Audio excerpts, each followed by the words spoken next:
तो स्वागत है आप सबों का हमारे एजुकेशन की इस नई दुनिया राजन अ बिलीफ में। आज 14 दिसंबर 2020 है और आज के इस वीडियो में मैं आप लोगों को सुर्खियों में रहे वो सारे इंपॉर्टेंट न्यूज़ को डिस्कस करूंगा जो हमारे एग्ज़ाम के पॉइंट ऑफ व्यू के लिए इम्पॉर्टेंट है, और इनसे मिलने वाली सभी सामान्य और महत्वपूर्ण जानकारियाँ भी मैं आप लोगों के साथ शेयर करूँगा। तो चलिए शुरू करते हैं आज के इस वीडियो को कल के पूछे गए प्रश्न के उत्तर के साथ। कल का हमारा प्रश्न था, अभी हाल ही में किस बैंक के द्वारा 3-in-1 अकाउंट को लॉन्च किया गया है। तो मैंने आपको कल के वीडियो में बताया था कि अभी हाल ही में इक्विटॉस स्मॉल फाइनेंस बैंक के द्वारा 3-in-1 अकाउंट को लॉन्च किया गया। तो इस क्वेश्चन का जवाब ऑप्शन ए सही है। अब शुरू करते हैं आज के इस वीडियो को। आज का हमारा पहला प्रश्न है, अभी हाल ही में वैश्विक जलवायु शिखर सम्मेलन का प्रतिनिधित्व किसके द्वारा किया गया है। तो अभी हाल ही में हमारे देश भारत के तरफ से वैश्विक जलवायु शिखर सम्मेलन का प्रतिनिधित्व हमारे देश के प्रधानमंत्री नरेंद्र मोदी जी के द्वारा किया गया।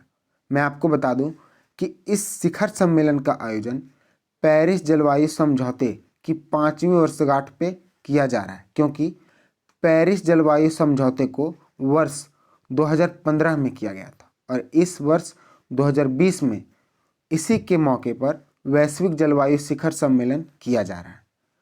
इस कार्यक्रम की मेजबानी फ्रांस, इटली, ब्रिटेन, चिली और संयुक्त राष्ट्र के द्वारा किया जा रहा। तो क्वेश्चन नंबर 1 का ऑप्शन सी सही है। नेक्स्ट क्वेश्चन, अभी हाल ही में भारत किस देश के साथ मिलकर एनर्जी टास्क फोर्स का गठन करने की घोषणा किया है। तो अभी हाल ही में हमारे देश भारत कतर के साथ मिलकर एनर्जी टास्क फोर्स के गठन करने की घोषणा की है और इसकी घोषणा हमारे देश भारत के पेट्रोलियम एवं प्राकृतिक गैस मंत्री धर्मेंद्र प्रधान के द्वारा किया गया। अच्छा, अभी हमारे देश भारत एनर्जी टास्क फोर्स का गठन कतर के साथ करेगा। तो मैं आपको कतर के बारे में बताता हूँ। कतर की राजधानी दोहा है, कतर की करेंसी कतरी रियाल है और कतर के प्रेसिडेंट शेख तामिम बिन हामद अल थानी है। तो क्वेश्चन नंबर 2 का ऑप्शन ए सही है। नेक्स्ट क्वेश्चन, अभी हाल ही में किस राज्य में राज्य शरद मंच योजना को शुरू किया गया है। तो अभी हाल ही में हमारे देश भारत के महाराष्ट्र राज्य में राज्य शरद मंच योजना को शुरू किया गया है और इस योजना के अंतर्गत महाराष्ट्र राज्य सरकार के द्वारा विकलांग लोगों को विभिन्न उपकरण निःशुल्क प्रदान किया जाएगा और उन्हें आत्मनिर्भर बनाया जाएगा। इसे मतलब कि इस योजना को Maharashtra system for health and rehabilitation assistant के नाम से भी जानते हैं। तो क्वेश्चन नंबर 3 का ऑप्शन बी सही है। अच्छा, अभी इस योजना को महाराष्ट्र में शुरू किया गया। तो मैं आपको महाराष्ट्र के बारे में बताता हूँ। ये रहा मैप में महाराष्ट्र। महाराष्ट्र की राजधानी मुंबई, महाराष्ट्र के मुख्यमंत्री उद्धव ठाकरे, महाराष्ट्र के गवर्नर भगत सिंह कोश्यारी, महाराष्ट्र की विधानसभा में 288 सीटें हैं, महाराष्ट्र की लोकसभा में 48 सीटें हैं और महाराष्ट्र के राज्यसभा में 19 सीटें हैं। महाराष्ट्र का राजकीय पशु इंडियन जेंट स्क्वायरल है। महाराष्ट्र का राजकीय पक्षी इंडियन फुटेड ग्रीन पिजन है। महाराष्ट्र का राजकीय पुष्प प्राइड ऑफ इंडिया और वृक्ष मैंगो का ट्री है। नेक्स्ट क्वेश्चन, अभी हाल ही में फिलिस्तीन शरणार्थी को मदद करने के लिए भारत की तरफ से कितने डॉलर की योगदान दिया गया है। तो अभी हाल ही में हमारे देश भारत की तरफ से फिलिस्तीन शरणार्थी को मदद करने के लिए $2 मिलियन की धनराशि दी गई है और इस धनराशि का प्रयोग फिलिस्तीन शरणार्थी के स्वास्थ्य, एजुकेशन और रिलीफ और सोशल सर्विसेज के लिए किया जाएगा और भारत अभी इस धनराशि को UNRWA में जमा करेगा। अच्छा, ये UNRWA क्या है। तो इसका full form United Nations relief and work agency है। यह संयुक्त राष्ट्र के सबसे बड़े कार्यक्रमों में से एक है जिसका हेडक्वार्टर अम्मान और गाजा है और इसकी स्थापना 8 दिसंबर 1949 को हुई थी। तो क्वेश्चन नंबर 4 का ऑप्शन ए सही है। देखिए यही इसका लोगो है। नेक्स्ट क्वेश्चन, अभी हाल ही में ईरान ने किस देश के साथ मिलकर पहले रेलवे लिंक का उद्घाटन किया है? तो अभी हाल ही में ईरान ने अफगानिस्तान के साथ मिलकर पहले रेलवे लिंक का उद्घाटन किया है और इस रेलवे लिंक को पूर्वी ईरान और पश्चिमी पाकिस्तान मतलब अफगानिस्तान होगा यहाँ, इस रेलवे लिंक से पूर्वी ईरान और पश्चिमी अफगानिस्तान को जोड़ा जाएगा जिसकी लंबाई 140 किलोमीटर है और जो अफगानिस्तान के हेरात शहर तक पहुंचाएगी। तो क्वेश्चन नंबर 5 का ऑप्शन ए सही है। नेक्स्ट क्वेश्चन, अभी हाल ही में किसके द्वारा कमला देवी चट्टोपाध्याय पुस्तक पुरस्कार जीता गया है? तो अभी हाल ही में अमित आहूजा और जयराम रमेश दोनों के द्वारा कमला देवी चट्टोपाध्याय पुस्तक पुरस्कार को जीता गया है।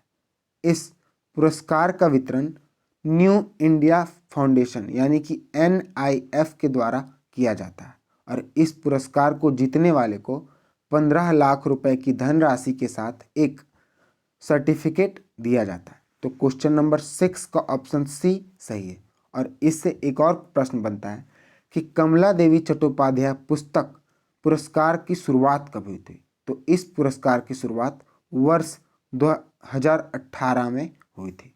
नेक्स्ट क्वेश्चन, अभी हाल ही में यूरोपीय फुटबॉल लीग मैच में स्कोर करने वाली पहली भारतीय महिला का क्या नाम है? तो अभी हाल ही में यूरोपीय फुटबॉल लीग मैच में स्कोर करने वाली पहली भारतीय महिला का नाम बाला देवी है और इन्होंने इस मैच में स्कोर करने के साथ साथ AFC football league of the week का खिताब भी अपने नाम किया। अगर हम लोग इनकी इतिहास यानी कि पूर्व जीवन की बात करें तो यह 2014 की एशिया खेलों के दौरान 6 बार की विश्व विजेता और ओलंपिक कांस्य पदक भी जीत चुकी है। तो क्वेश्चन नंबर 7 का ऑप्शन ए सही है। देखिए इमेज में यही है बाला देवी और इन्हीं के द्वारा अभी यूरोपीय फुटबॉल लीग मैच में स्कोर करने के द्वारा पहली भारतीय बनी है। नेक्स्ट क्वेश्चन, अभी हाल ही में वैज्ञानिकों के द्वारा किस राज्य में मुरेन ग्रास की नई प्रजाति का खोज किया गया है? तो अभी हाल ही में वैज्ञानिकों के द्वारा गोवा राज्य में मुरेन ग्रास की नई प्रजाति को खोज किया गया और अभी इस ग्रास की नई प्रजाति भारत की 4 वैश्विक विविधता हॉटस्पॉट में से एक में खोजी गई है और इस ग्रास की खास बात यह है कि यह प्रजाति कठोर परिस्थिति और कम पोषक तत्व की उपलब्धता में भी जीवित रहने के लिए अनुकूलित है। तो क्वेश्चन नंबर 8 का ऑप्शन सी सही है। नेक्स्ट क्वेश्चन, अभी हाल ही में किसके द्वारा 13th annual globe conclave of IISM का उद्घाटन किया गया? तो अभी हाल ही में महाराष्ट्र राज्य के गवर्नर भगत सिंह कोश्यारी के द्वारा 13th annual globe conclave of IISM का उद्घाटन किया गया। अब हम इसके बारे में बताते हैं। यह 2 दिवसीय कार्यक्रम है जिसका थीम कोविड-19 फ्रॉम सर्वाइवल टू रिवाइवल है। तो क्वेश्चन नंबर 9 का ऑप्शन बी सही है। नेक्स्ट क्वेश्चन, अभी हाल ही में RBL बैंक में किसके साथ मिलकर बैंक बीमा साझेदारी किया है? तो अभी हाल ही में RBI बैंक ने ICICI प्रूडेंशियल लाइफ के साथ मिलकर बैंक बीमा साझेदारी किया है। इस साझेदारी के अंतर्गत RBL बैंक की सभी शाखाओं में ICICI प्रूडेंशियल लाइफ सुरक्षा और बचत पत्रकारों को बेचेगी। तो क्वेश्चन नंबर 10 का ऑप्शन ए सही है। अच्छा, अब बात RBL बैंक और ICICI प्रूडेंशियल की है तो मैं आपको पहले RBL बैंक के बारे में बताता हूँ। RBL बैंक को रत्नाकर बैंक के नाम से भी जाना जाता है। इसकी स्थापना 1993 में हुआ था। इसका हेडक्वार्टर मुंबई में है और वर्तमान समय में इसके एमडी और सीईओ विश्ववीर आहूजा हैं। ये रहा आईसीआईसीआई प्रूडेंशियल बैंक का लोगो। इसकी स्थापना 2001 में हुआ था और इसका हेडक्वार्टर मुंबई में है। यह आईसीआईसीआई बैंक और प्रूडेंशियल पीएलसी का एक ज्वाइंट वेंचर है जो कि भारत में जीवन बीमा क्षेत्र में कार्य करता है। नेक्स्ट क्वेश्चन, अभी हाल ही में की गई सर्वे में मलाया जेंट गिलहरी की संख्या 2050 तक कितने गिर जाने को बताया गया है। तो अभी हाल ही में एक सर्वे किया गया और उस सर्वे में बताया गया है कि 2050 तक मलाया जेंट गिलहरी का जो पॉपुलेशन है वह 90% तक गिर जाएगी।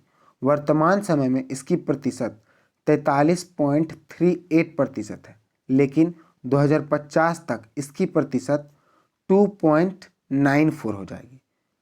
अगर हम लोग बात इस सर्वे की करें तो इस सर्वे को अभी जियोलॉजिकल सर्वे ऑफ इंडिया के द्वारा किया गया है। इस गिलहरी की बात करें तो यह गिलहरी दुनिया के विशाल गिलहरी प्रजातियों में से एक है जो खास तौर पर सदाबहार वनों में पाई जाती है। देखिए इमेज में, यही है मलाया जेंट गिलहरी और अभी इसी के बारे में बताया गया है कि इसकी जनसंख्या 2050 तक मात्र अभी के तुलना में 10% ही रह जाएगी। तो क्वेश्चन नंबर 11 का ऑप्शन बी सही है। नेक्स्ट क्वेश्चन और इस वीडियो का लास्ट क्वेश्चन, अभी हाल ही में किसके द्वारा भारत नेपाल लिंक नहर के आधारशिला को रखा गया है। तो अभी हाल ही में AK सिंह के द्वारा भारत नेपाल लिंक नहर के आधारशिला को रखा गया है। इनके द्वारा अभी उत्तराखंड के NHPC की 94.2 मेगावाट टनकपुर पावर स्टेशन के बैराज पर नेपाल और भारत लिंक नहर की आधारशिला रखी गई है। इस आधारशिला को भारत और नेपाल के बीच हस्तांतरित महाकाली संधि के तहत रखा गया है। तो क्वेश्चन नंबर 12 का ऑप्शन बी सही है। यही हमारे वीडियो का लास्ट क्वेश्चन था। अगला क्वेश्चन आप लोगों के लिए, जिसका उत्तर आप लोगों को कमेंट सेक्शन में देना है। अभी हाल ही में किस केंद्र शासित प्रदेश को 100% ऑर्गेनिक घोषित किया गया है। तो इसका जवाब आप लोगों को कमेंट सेक्शन में देना है।